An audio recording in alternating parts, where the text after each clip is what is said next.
Capricorn, hello, welcome to mid-October. I hope you're doing beautifully well. Thank you so much for joining me. If you haven't already, hit the subscribe button, become a member to the channel. It helps support the channel. If you would be interested in booking a reading, you can do so on the website rubyreadstarot.com.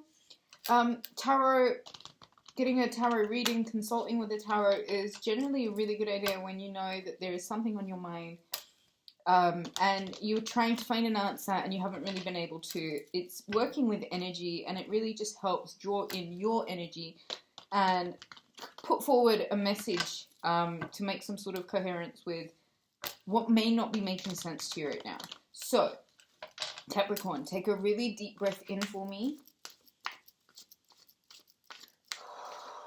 Let all of it go. Take another deep breath in for me.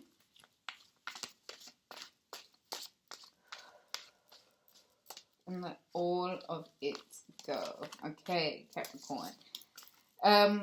So, what do we have for you guys? In regards to astrology, Saturn direct in Aquarius, it's a really good time for you to qualify. Okay? Qualify what's important, what's not important. It's about restructuring your life. Quality versus quantity, and more often than not, we understand quality through experience. Look over your experiences over the past 6 months or so. What is it that was really getting you down? That one thing. Now, Saturn goes direct. Your ruling planet goes direct in the sign of Aquarius, which is thinking outside of the box. It's thinking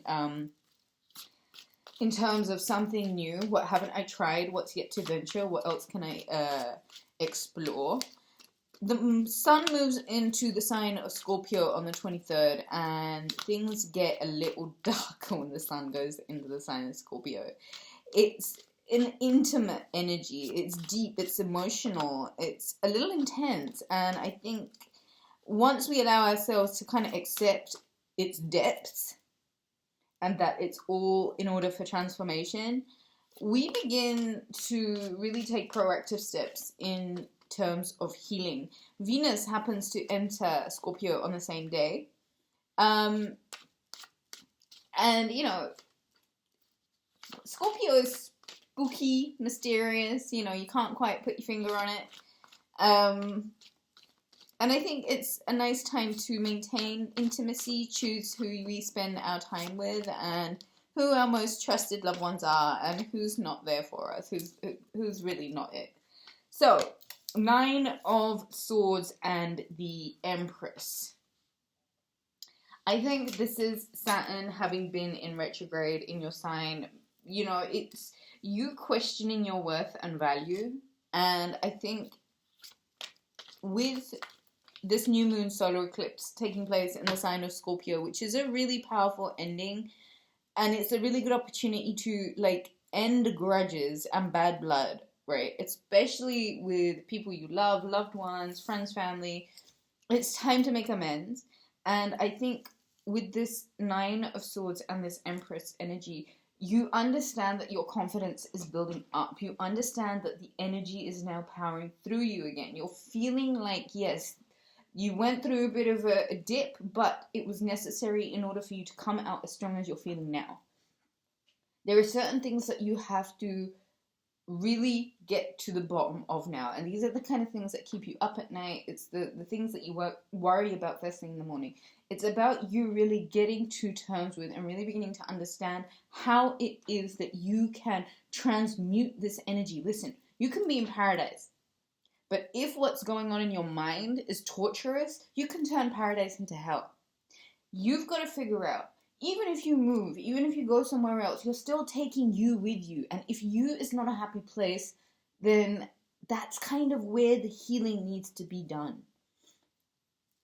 I think mid-October gives you an opportunity to really sort through and sift through and weigh out the pros and cons to all of the things that challenge your value.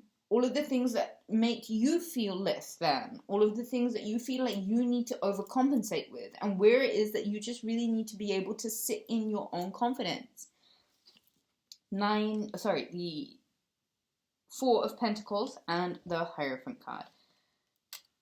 If you have been juggling finances haven't been that great, if you feel like you've been stuck, if you feel like you have been really just holding on to the status quo, kind of content to just use up all your time and energy and just holding these four pentacles up, you know, I think Capricorn, it's really time to break outside of the limitations. These are self-imposed limitations. These are daily things that, you know, that we happen to do to make up to pass time, that don't necessarily contribute to our expansion. The Hierophant card is suggesting there is a much needed connection to Source. Okay? There is a much needed need for you to go back to what feels spiritually satiating, what you feel gratifies your soul via a spiritual connection. Turning to Source, you know, speaking with like-minded individuals and sharing ideas about how you think about the world, your spiritual beliefs, it can really help elevate one's mood, especially if you're in a place where you're feeling stagnant and stuck. Shift the energy by conversing, by creating. This is the Sun card. I love this energy. And I'm going to stack it right under the Empress, because Capricorn, there is a renewal and there is this revival energy, and it's almost like Saturn going direct in the sign of Aquarius brings you back to you, the road back to you. And it's about you finding your worth, and it's about you finding that self-belief, and it's about you really trusting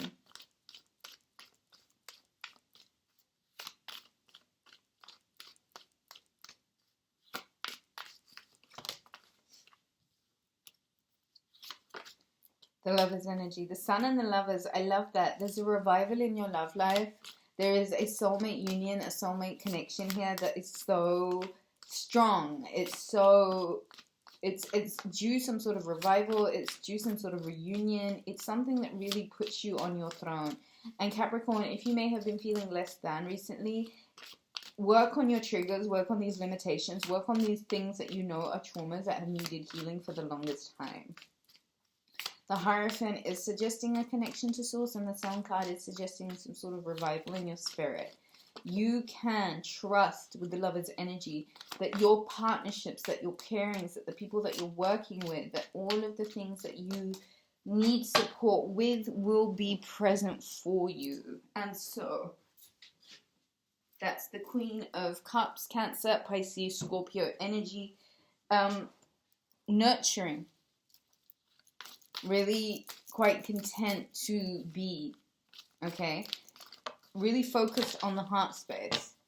10 of Pentacles at the bottom of the deck. So there is a really nice, that's the 2 of Pentacles. There's a weighing out the scales, and there is somewhere along this cyclical cycle that you've got to question to yourself if these ebbs and flows really worth repeating again and again. You have decisions to make in order of where your energy and attention goes, and how much work is left to be done, and how much of that is up to you and solely up to you. You may be recycling a lesson if you don't really pay attention right now to where it is that you catch yourself up. Don't repeat the same patterns. Listen to what you're telling yourself. And if it's anything less than worthy, then you've got to question that. Capricorn, right now, you're being really supported in love relationships. And I think it's a really nice idea for you to just take that little bit of time away to reconnect with Source. Get out of this poverty mindset, this limitation mindset, and this 9 of Swords. Really do the work on those triggers. Capricorn, if you enjoyed the reading, I trust you'll give it a thumbs up. Do consider subscribing. Book a reading at rubyreadstarot.com. Leave me a comment. I love it when you do that. All of my love to you. Take it easy. Bye.